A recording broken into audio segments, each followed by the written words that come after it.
Joe was struggling to increase the watch time on his YouTube videos because he noticed viewers were dropping off at the end of his videos. After he began adding a YouTube end screen template, he started attracting more traffic because viewers were watching more of his videos and subscribing to his channel. In this video, you'll learn how to use the end screen templates that YouTube provides and how to customize them so you can get more traffic.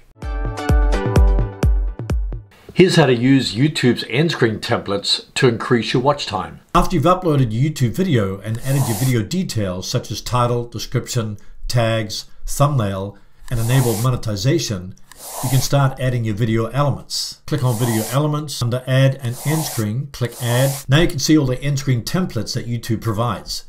You've got Import from Last Video, you've got One Video, One Subscribe button, One Playlist, One Subscribe button, a video, a link, and a subscribe, one video, one playlist, one video, one playlist, one subscribe button. Let me ask you a question. Which end screen element or elements do you typically add to your videos to increase your watch time? Post your answer in the comments below. I'd love to read them, and I'm sure others would too. If I want to import the end screen from my latest video, I just click Import from Latest Video. If I want to customize the end screen by adding a different video, I can choose Most Recent Upload, Best for Viewer, or if I click on the pencil icon, I can choose a different video. I can also add a specific video from a playlist by entering the URL of that video in the playlist. After you've added your video, just click Save. I'm going to click Discard Changes.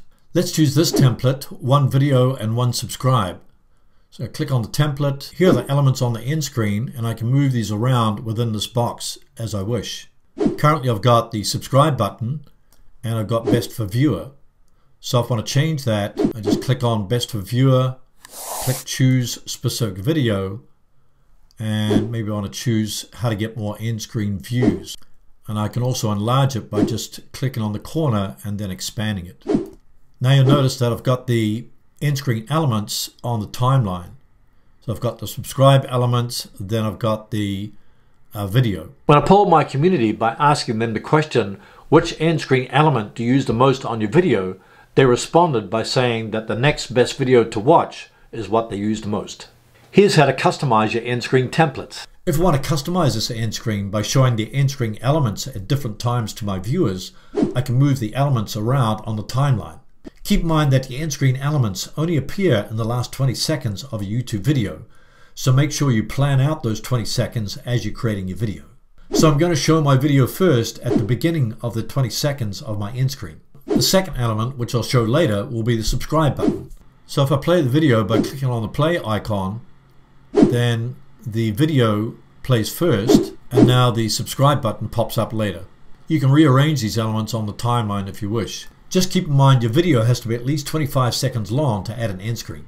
After you're happy with the end screen template that you've chosen and correctly arrange the elements on the end screen, click Save.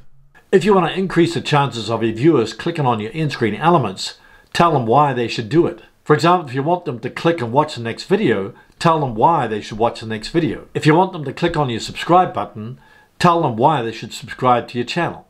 Do you want to know how to get more end screen views on YouTube videos? Watch the video on the screen right now to learn how to get more clicks on your end screen mistakes to avoid, and how to track your end screen click-through rate.